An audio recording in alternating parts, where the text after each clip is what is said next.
Welcome to the Reality Revolution. Today we're continuing our study of the universal laws, and we are going to talk about the law of forgiveness. The law of forgiveness has many different definitions.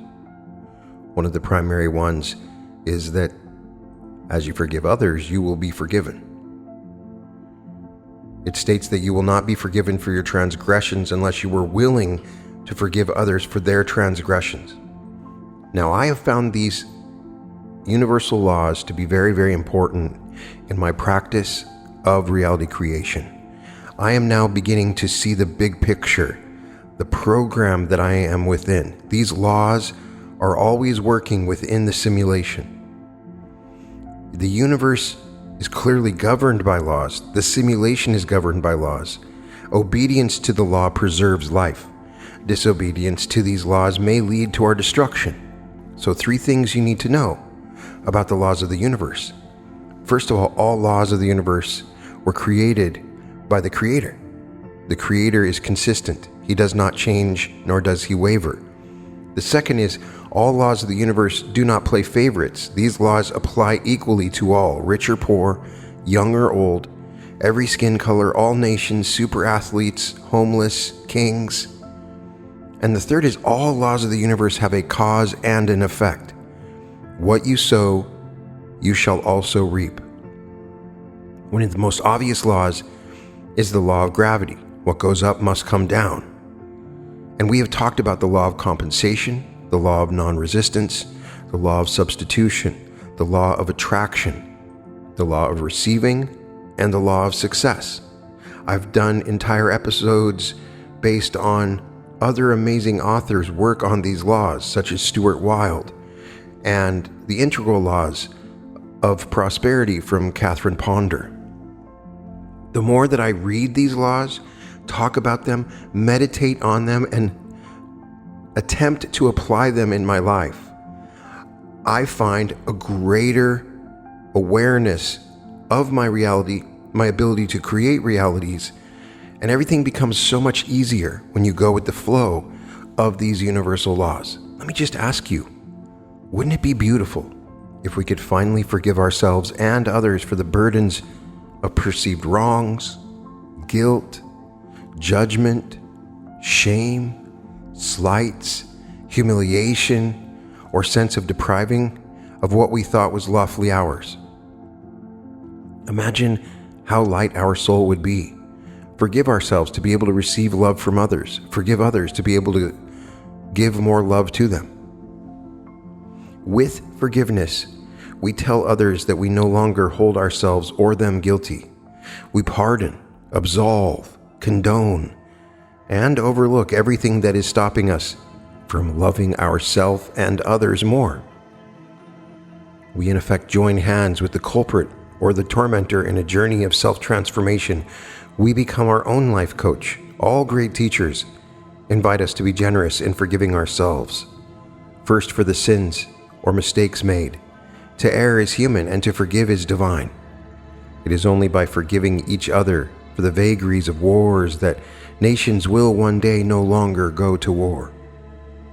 We know it's a scientific fact that physicians and psychologists have researched the relationship between stress and illness and have concluded that the ability or inability to forgive affects the outcome of serious illness. People who have a forgiving nature increase their chances of recovery. Forgiveness is a mystical, not logical command. It makes no sense to the reasoning mind because the reasoning mind is generally incapable of forgiveness. Genuine forgiveness is a self-initiated, mystical act that requires the assistance of grace to release you from the compulsive and often self-righteous chatter of the ego, which continually enforces a position of entitled anger or hurt. Forgiveness is not the act of releasing the aggressor, though it is usually interpreted this way, nor is it a way of telling others that what they have done is okay with you, and all is forgiven now. Neither of those interpretations even come close to the mystical essence of forgiveness, which is fundamentally between you and God. A genuine act of forgiveness takes place in the inner landscape where your disappointed, hurt, abused, or angry ego confronts your soul, which holds to a cosmic template of justice. The ego wants to hold another person responsible for why certain events in your life turned out as they did, or why you were hurt or treated unfairly. We always want justice to serve us and not the other, which of course means we always want to be right. Ultimately, forgiveness is a battle between the righteousness of your ego and your capacity to transcend whatever situation you have experienced. Forgiveness has been talked about for years, and many books have been written on the subject. I would definitely recommend The Law of Forgiveness, written by Connie Domino. That one is very good. I also found a book called Forgiveness is a Choice, Step-by-Step Process for Resolving Anger and Restoring Hope by Robert Enright, as well as Forgive Your Parents, Heal Yourself by Barry Grosskopf, and Robin Kazarjian's book Forgiveness, A Bold Choice for a Peaceful Heart. One of my favorite discussions of the law of forgiveness is from Raymond Hollowell, who we've read previously in our episode on working the law of compensation, law of receiving, as well as the law of success. Raymond Hollowell was an amazing teacher, and many of his students reported great success in applying his teachings, which were primarily designed around the law. And this comes from his book, Working with the Law, 11 Truth Principles for Successful Living. The Law of Forgiveness. Forgive, and ye shall be forgiven. Luke 6:37. There are crucial things in life that call for great human qualities. Our present fear is that man will not be big enough to meet the demands of the day. A lack of large character equipment is a real peril at all times. It is here and now that the world needs the help of a master such as Jesus the Christ. Jesus taught bigness of character to his followers. With such bigness within himself, he was more than a preacher. He was a teacher supreme. He not only pointed the way, but he went forward and showed the way.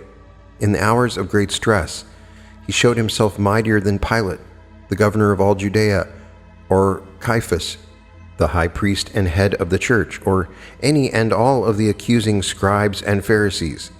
It is true that for a moment they had power over his body and tried him and condemned him to be crucified, the maximum sentence that could be given anyone. But through it all, his mind and spirit commanded them. They dragged him through the streets bound as a prisoner. They nailed him to the cross on the hill of Calvary. But he, looking down upon them and seeing their smallness of mind, cried out, "Father, forgive them, for they know not what they do." A man who is great enough to forgive is always greater than the forgiven. He is superior. He is greater than his adversary. Peter the disciple was greatly perplexed one time while listening to one of the many lessons of the Master. He raised the question which is the basis of this lesson. Turning to Jesus, he asked, "Lord, how often shall my brother sin against me, and I forgive him until 7 times?" Now this was a generous gesture on his part, for the Jewish law which he had known allowed a man to be given 3 times. This was more than twice the grace that the law allowed. So Peter must have felt the Lord would be pleased with his extension of forgiveness. But he found himself more perplexed when Jesus answered, "I say not unto thee until 7 times, but until 70 times 7. Such a period would be indefinitely. So by that answer, there are no limits or restrictions to the Spirit graces. The quality of forgiveness must be as limitless as faith, hope, and love. The teachings of Jesus in reference to man's power to forgive sins are, I believe, among the least understood of all the commands. As a rule, there is a separation made between sin and its many effects. When a man sins, we have been taught to think that this was a job for the minister, and so he is called to pray for the sinner. When a man becomes sick and distressed in mind and body from the effects of the sins he committed, we call for a doctor.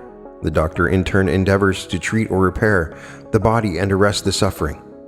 This, at best, we know, is but a temporary measure, for no real healing or permanent cure can be effected until the doctor and the minister work together. Jesus was the master physician in that he dealt with sin and sickness jointly. When they brought a man to him who had been sick with palsy, Jesus spoke of forgiving the man's sins in order to heal him. The people who had gathered around and heard him speak questioned his actions. They said, "Who is this that speaketh blasphemies? Who can forgive sin but God alone?" They did not understand how he could consider sin as a cause of palsy. But there are some no further advanced today who still want to believe that such a disease is caused by a physical or an organic disorder rather than to accept the possibility of it being a mental or spiritual laxity. Jesus plainly taught that if ye forgive sin, the effect of such an act of forgiveness would become absorbed with natural and healthy ideas, much the same as the blackest of night is absorbed with the dawn of light. The blackness disappears, and the light of day shines upon all alike. When healthy and natural ideas fill the mind, the body takes on a like condition. Thus our progressive men and women who are turning to a broader field of study and are effecting healings through mental and spiritual processes are not giving us anything new. They are merely catching up with the facts of the Master and are practicing his methods and teachings more liberally. Jesus taught that the originating place of every act was in the mind. He said in brief that where there is lust in the heart, there is a sin, though the act may never be committed. At another place, he speaks of the origin of sin being in the mind first, before the act is committed. For from within, he said, out of the heart of man proceed evil thoughts, adulteries, murders, thefts, deceit, blasphemy, pride, foolishness. All these evil things come from within, and they defile the man. Scientists accept the truth that the body of man is moved by the mind, that all its functioning is governed by a ruling thought, whether that thought is subjective or objective, whether it is conscious or unconscious. Those who study the mental processes find that all the conditions of the body are created or caused by the mind. It is known that creation in any and every form is governed by and subject to a law.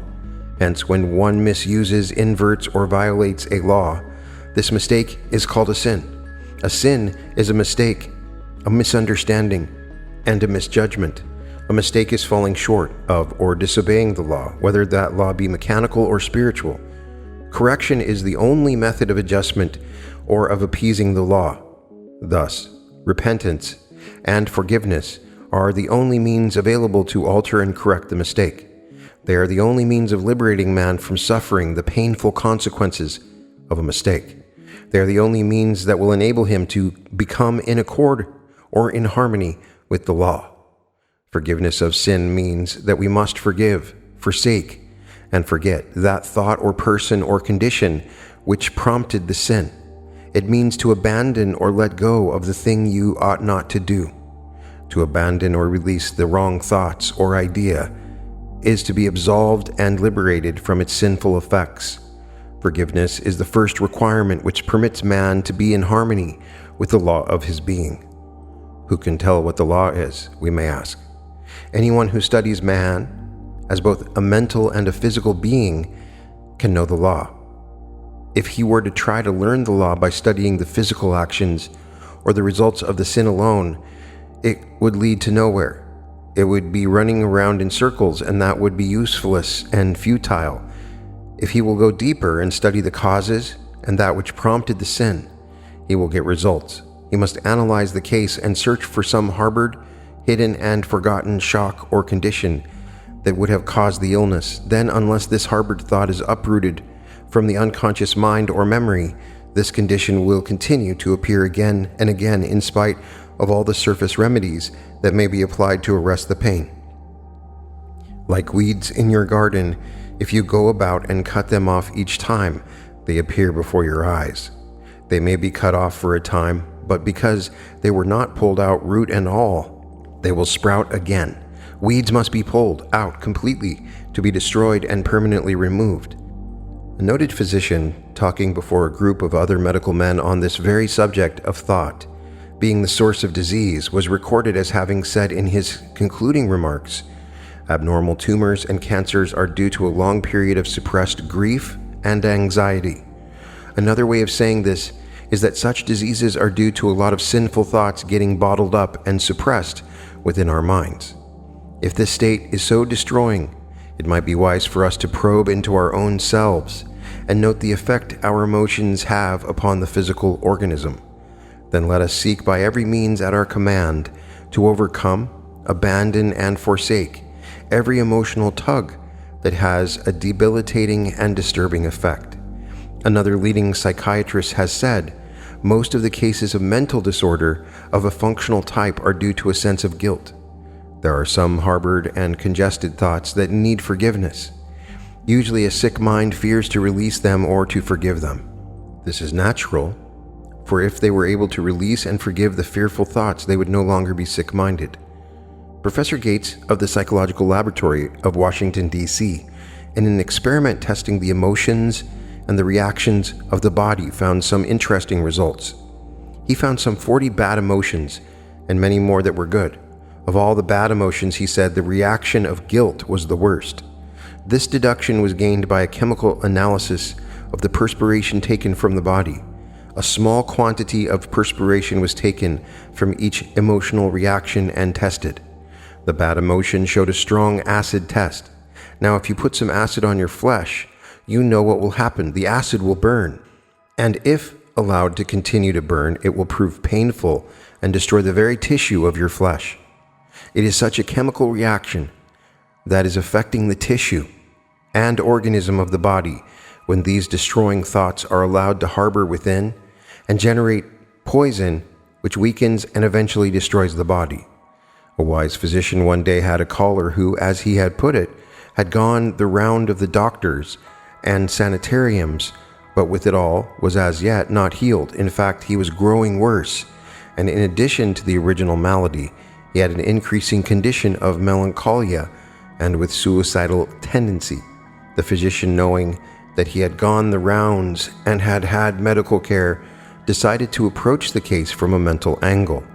He questioned and studied each answer with care. Before a time, he gained the confidence of his patient and learned the real secret cause of his long illness. Many years before, this man and his brother were business partners, and the man had appropriated and lost some money that rightfully belonged to his brother. It was used in such a way that his brother could not have found this out even if he had investigated.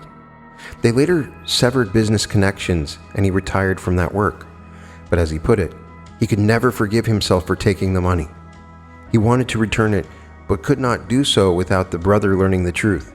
He said that it was not the fear of legal punishment that tormented him so much, but the possible loss of his brother's affection. They had always been inseparable and devoted.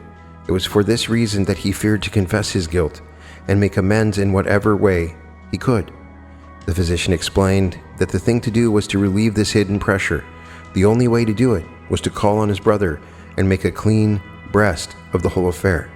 The patient, not equal to the suggestion, went home to think it over. 3 days later, he called the physician, stating that he had spent 3 dreadful days and sleepless nights battling with himself and had decided to visit his brother. He was in such a mental state that he knew his brother's treatment, once he learned he was a thief, could be no worse than the misery he was suffering. He told his brother the story, and to his surprise, the brother threw his arms about him and rejoiced with him that it was cleared from his mind. It was a joyful time for them, for that cloud, the only cloud in their lives, had disappeared. The skies were clear again, and the restoration of the health of the patient was miraculous to those who did not understand what had been cleared away. Through repentance and forgiveness, the man was able to do as Jesus had commanded the woman.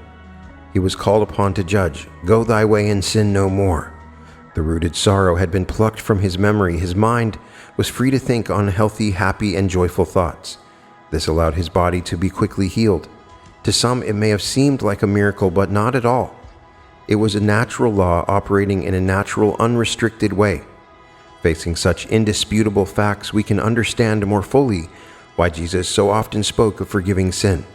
He knew the law of forgiveness, and he knew how vitally important a part it played in every man's life. The more we study it, the more amazed we become at its simplicity and accuracy of fulfillment. We are to forsake, for as Solomon tells us, a sin forsaken is a sin forgiven. To forgive, to release some part of our disposition that is not an asset nor a pleasure to others around us. In turn, we are repairing the breach where we have missed the mark, made a mistake, or sinned. Weeds do not remove themselves in time. Instead, they will increase and grow stronger until they choke out the flower. The same thing is true of our sinful thoughts. In the garden of our memory, they must be plucked out, cast out, and destroyed, so that only flowers of healthy and happy thoughts may grow. A man may have the habit of excessive drinking, and is not only miserable within himself, but causes much unhappiness in his home. He desires to overcome the sinful habit. He is given every aid from his friends and loved ones to help him resist the desire and the craving for drink. Time after time, he rises above the temptation, and then he fails. Repeatedly, his family forgives him and encourages him to battle on. Finally, he reaches the place when he no longer has the craving. Then he is able to forsake the desire for drink and overcome its sinful effects. Then he has forsaken not the drink alone, but the desire for the drink. When man forsakes the idea that prompts the desire and brings about the physical action, then and not until then does the law forgive and lift him from its debilitating effect. A sin forsaken is a sin forgiven when the thought or idea that prompted the sin is corrected. James explains the truth clearly in saying, "Every man is tempted when he is drawn away of his own lust and enticed. Then, when lust hath conceived, it bringeth forth sin." Simply put, it means that every man, when he conceives an idea that is wrong, destructive, or evil and dwells upon it, eventually causes it to become a fact. When he wishes to overcome a sinful condition, he does not waste time wrestling with the fact, but corrects, forsakes, forgets, forgives the idea that started it. This is the weed in the garden that must be pulled out, top, stalk, root, and all, to be completely destroyed. At another time, we find that Jesus repeated the law, and with some explanation, in his prayer he states, "Forgive us our debts, as we forgive our debtors." This is a perfectly reasonable proposition. As we forgive those who transgress against us, so shall we be forgiven of our transgressions. This law has followed us down through time, and today we speak of it as though it were something new. We call it modern psychology. The law reads that certain ideas must be dissolved and cleared from the mind in order that other ideas or new ideas of a different character may replace them. It may be explained as a bottle that is already full, which must be emptied before it can be refilled or added to. Jesus spoke of it when he said, "Neither do men put new wine in old bottles, else the bottles break." For example, if you hold in your mind that someone has wronged you or has treated you unjustly, you cannot be free from your wrongdoings or injustice so long as you hold that thought in your consciousness. Often people complain that they do not understand clearly or get the illumination of spirit as others have testified. You need only to search your memory to find the cause.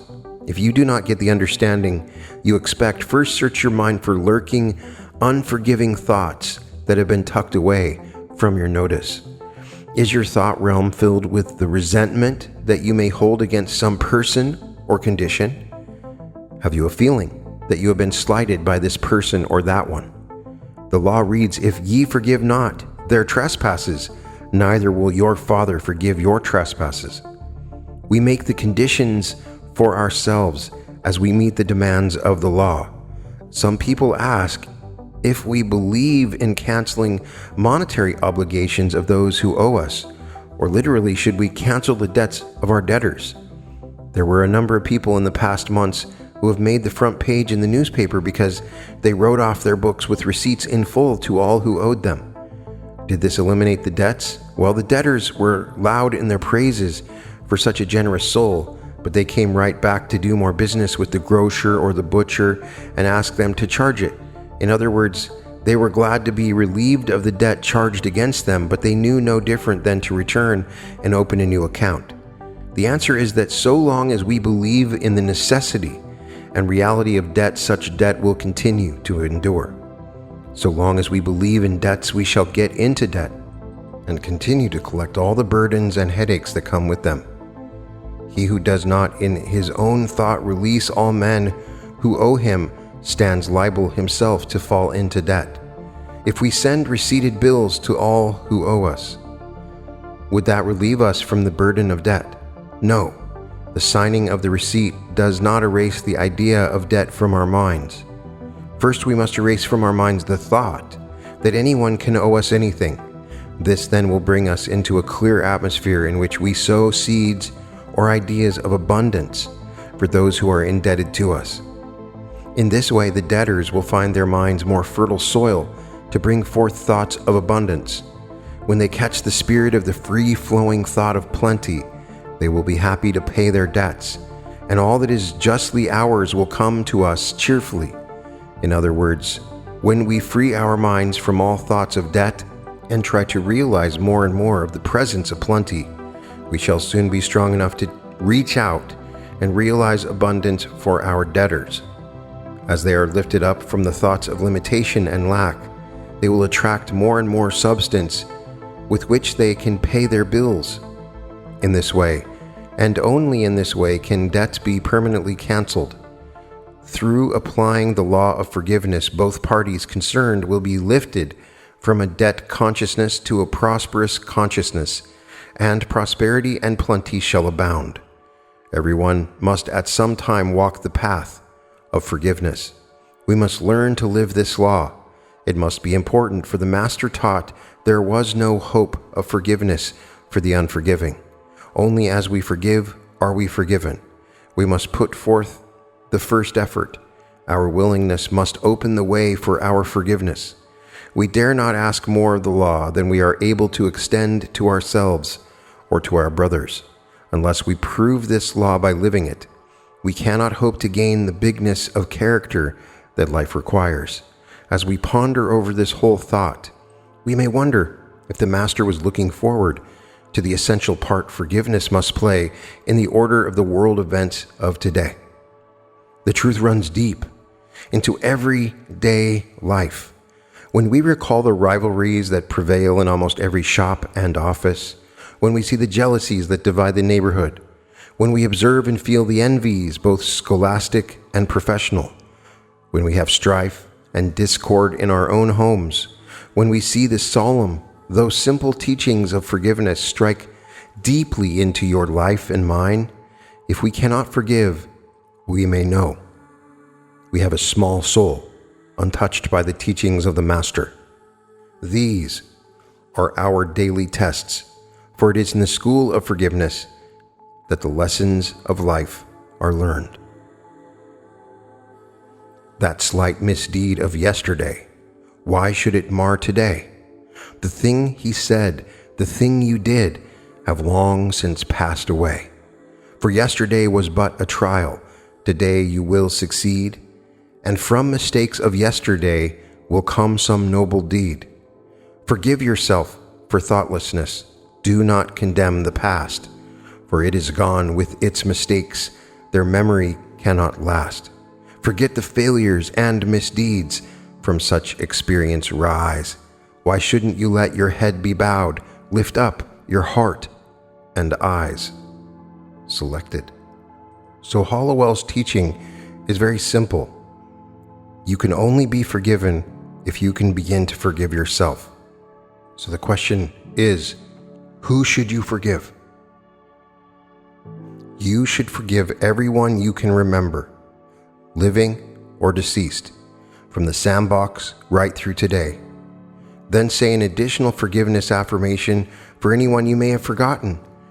You should also forgive institutions, political parties, governments, etc., remembering that people run these organizations. When all the layers are peeled back, it is still a relationship that we are talking about. It is still a person or persons you are forgiving. How do you know you need to forgive? And you should know you need to forgive someone if you feel or think you might feel anger, hurt, or resentment toward someone. The first person that pops into your head when you listen to those words is obviously the person you need to begin with, and then proceed in the order that people come to your mind. I can guarantee you that the person with whom you're most angry, resentful, and unforgiving will pop into your head immediately. What if somebody needs to forgive you? If you have hurt someone and would like their forgiveness, you can still use forgiveness affirmations that I will give you in just a second. You can also forgive or be forgiven by those who have already passed on. Forgiveness is something you do for yourself, first and foremost. Many people have many wrong ideas about forgiveness. They think to forgive means condoning the wrong done against them. They believe they have to contact the people who hurt them and get them involved. They think that forgiveness is something that you do for the other people, that it's a selfless act. While all this sounds noble, it's simply not true. First, forgiveness doesn't negate bad behavior. Forgiveness doesn't mean you agree with or accept how you were treated. Forgiveness is not to be confused with pardon. People should be held responsible for their behavior, whether it's immoral, unethical, illegal, or all three. When you forgive, you are releasing yourself from this person and their actions on an energetic level. Forgiveness actually places power back in your hands. Forgiveness also doesn't mean you will allow that person to treat you in a manner you don't deserve again. You don't have to get in touch with the person you're forgiving. Sometimes the people we need to forgive aren't around. They could be in other states, other countries, or no longer living. Those you forgive don't necessarily have to know you've forgiven them. The important thing is that you let go and free yourself from the anger and resentment. Forgiveness is selfish. It doesn't mean it's negative. Far from being negative, it's one of the most loving and positive things you can do for yourself as well as for others. So you can say this to forgive others. I forgive you completely and freely. I release you and let you go. So far as I'm concerned, the incident that happened between us is finished forever. I wish the best for you. I wish for you your highest good. I hold you in the light. I am free and you are free, and all again is well between us. Peace be with you. Now, if you want someone else to forgive you, you could say their name. You could say, Wendy forgives me completely and freely. She releases me and lets me go. You can say whoever's name it is. So far as whatever the name is, so far as Wendy is concerned, the incident that happened between us is finished forever. Wendy wishes the best for me. Wendy wishes for me the highest good. Wendy holds me in the light. Wendy is free and I am free, and all again is well between us. Peace be with us. You put their name and you say that again.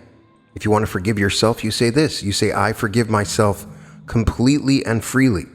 I release myself and I let me go.